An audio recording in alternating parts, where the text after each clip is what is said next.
voary olona ny tontolo sanjakainy ratsy nahodina fianao nahodina vanana ny olona dia mifanampy ataony olo zany ankehitriny zay mirafakavakana lazaina manoby zany ahitanao misy an'izany hoe varotra eny amin'ny arabe eto ianao misy an'izany hoe varotra entana lafo be eto ianao misy an'izany hoe tanana vita amin'ny be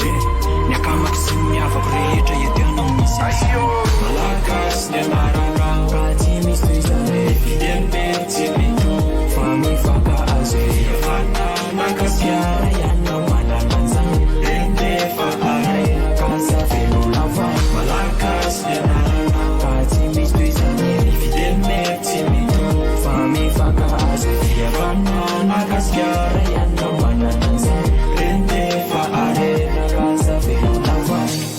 malagasy enao po malagasy manakarena fiavana nanazy mahitaradasy ilay firaisan-dola molova tsy azo arena ayuno apinga hoentina mandroso any arena afatry ny tolo asa velobobongolo fa izy ireo ny taizanana be ny kolokolo na dia hoe samy hafa foko na ko hoe samy hafa loko fa gasy raha ihany isika na malokolo izasy anao no lasa be namana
Sono miverina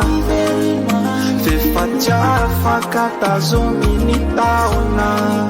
Mafinaritra rambulo e ankizy ao Fefaccia fakatazomini